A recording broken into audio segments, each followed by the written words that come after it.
notre bonjour avec un dernier invité pour cette deuxième journée des directs sur Internet depuis le Festival international de Liège du film de santé. Un invité suisse, bonjour. Bonjour. Jean-Dominique Michel, vous êtes à la fois anthropologue et réalisateur et vous êtes venu présenter une de vos œuvres ici, Dépendance. Donc on comprend tout de suite de quoi il s'agit. Dépendance à l'alcool, à la drogue. Enfin, expliquez-nous un peu la trame et le scénario de votre document. Très volontiers. Dépendance, c'est un projet qui est né de dialogues que j'entretiens depuis des années avec des professionnels de la santé mentale et du champ des dépendances. Et en l'occurrence, on avait identifié le fait qu'il manquait ou qu'il semblait manquer une œuvre qui donne la parole aux personnes concernées, qui ne soit pas un discours sur les toxicomanes ou la toxicomanie, discours explicatif, médical, social, politique, mais qui vraiment s'intéresse, j'ai envie de dire, à l'expérience de vie que représente une trajectoire de dépendance, dans la mesure où c'est évidemment une trajectoire souffrante, difficile, endommagée à certains égards, mais que c'est encore une trajectoire de vie et que c'est intéressant d'observer le vivant tel qu'il continue de travailler et d'essayer de se développer au travers d'un vécu comme celui-là. C'est donc un film qui donne la parole et qui se met au service de la parole des personnes concernées pour permettre qu'elles viennent à nos oreilles là où peut-être on n'a pas l'habitude de l'entendre. Mais il n'y a pas que des toxicomanes, il y a aussi des alcooliques ou des malades psychiatriques qui ont des traitements pharmaceutiques. Donc c'est vraiment toute une série de personnes en souffrance.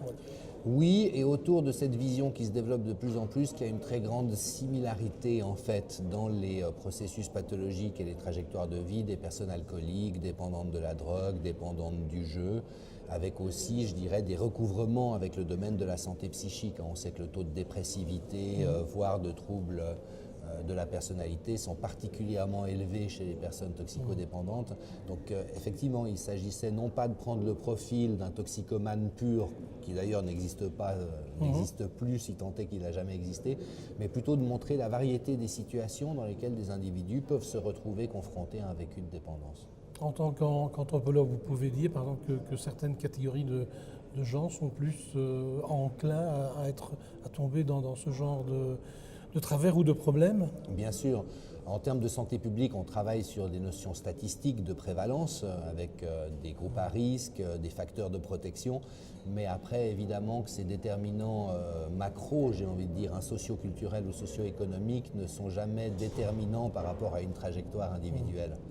Le fait que vous soyez dans un groupe à risque... Ça veut dire qu'il y a des risques, mais on peut ne jamais tomber. Exactement. Et il n'y a rien qui puisse déterminer de manière définitive le fait que ça va se produire dans votre vie ou pas. Par contre, c'est vrai qu'il y a des vulnérabilités ou des facteurs fragilisants et que ça peut être important de les connaître, notamment par rapport à des politiques de santé publique qui permettent de travailler à réduire la vulnérabilité de certains groupes. Les personnes que vous avez interrogées se sont laissées interroger facilement. Oui. C'était un besoin peut-être? Très. En fait, on a deux catégories de témoignants dans le film. Un certain nombre d'entre eux sont encore dans la dépendance active, c'est-à-dire consomment encore des substances notamment illégales, l'héroïne pour la plupart, un peu de cocaïne. Et eux, en fait, sont très spontanément venus parce qu'ils avaient un besoin de raconter leur histoire et de faire connaître leur histoire. C'est finalement des gens qui sont beaucoup aussi en besoin de partage, précisément parce qu'il y a beaucoup de regards techniques ou caricaturaux ou des stéréotypes qui sont posés sur leur vécu, mais eux ont envie de dire, de raconter comment ça se passe depuis leur réalité à eux. Et puis une deuxième catégorie d'intervenants, c'est des gens qui ont trouvé le chemin d'un rétablissement depuis souvent un nombre important d'années. Donc pour eux, ce n'est pas un problème de revenir dessus. Je dirais que les sentiments de stigmate ou de honte qui peuvent exister à certains moments du processus de rétablissement ont en général été dépassés à ce moment-là. Les toxicomanes qui veulent s'exprimer, enfin, des héroïnomanes, ça veut dire que quelque part ils sont conscients de leur situation. Bien sûr. Bien sûr. Alors on les a rencontrés autour d'un lieu très particulier à Genève qui est un local d'injection. Il en existe peu à travers le monde, une douzaine à ma connaissance dans différents pays. L'idée étant de permettre à ces gens de pratiquer leur consommation maladive dans un cadre sécurisé. à partir de cette logique que tant qu'ils ne sont pas prêts à s'en sortir, on ne peut pas les forcer à s'en sortir, et que tant qu'ils sont dedans, on peut faire des efforts pour sécuriser un peu l'environnement dans lequel ils se trouvent, ce qui donne au demeurant également l'occasion d'un premier contact dans la relation qui peut déboucher après sur des processus thérapeutiques. Je suppose que ce genre d'institution à Genève, ça doit créer une certaine polémique, non? Alors à Genève, pas tellement, mais dans le reste de la Suisse, oui. Genève a une tradition plutôt libérale, a adopté très vite des programmes de substitution, précisément à partir de cette réalité que tant qu'ils ne sont pas prêts à s'en sortir, la nécessité, la priorité est de les garder en vie. Donc ça, c'est, je dirais, une philosophie qui est acquise sur la scène genevoise depuis un certain temps.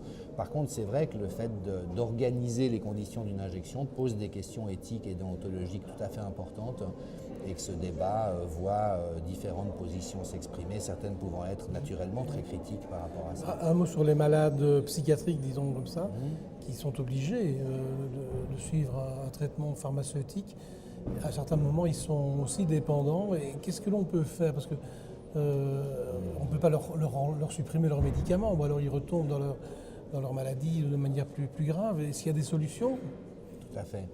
Alors je dirais qu'il y a un peu deux cas de figure. Vous avez effectivement des patients psychiatriques qui ont réellement un vécu de toxicodépendance, et là il faut être très précautionneux quant à la prescription de médicaments, qui au demeurant peut être nécessaire pendant un certain temps, parce que le risque d'abus est présent à la personne, c'est-à-dire qu'elle va abuser de tout produit psychotrope, et les médications prescrites par des médecins peuvent faire partie de cette consommation-là. Par ailleurs, des patients psychiques qui n'ont pas de problème de toxicodépendance, là c'est une autre histoire, c'est de s'assurer que la médication soit la mieux adéquate à l'état dans lequel ils se trouvent à un moment T. Et là, souvent, les usagers rencontrent la difficulté que les médecins se mettent très vite dans des logiques de chronicité. Il va falloir à vie prendre des médicaments neuroleptiques ou antipsychotiques, alors que dans le réel, ce qu'on observe, c'est qu'un certain nombre de patients, oui, auront besoin de cette médication à long terme, mais qu'un certain nombre d'entre eux pourront s'en passer à un moment donné.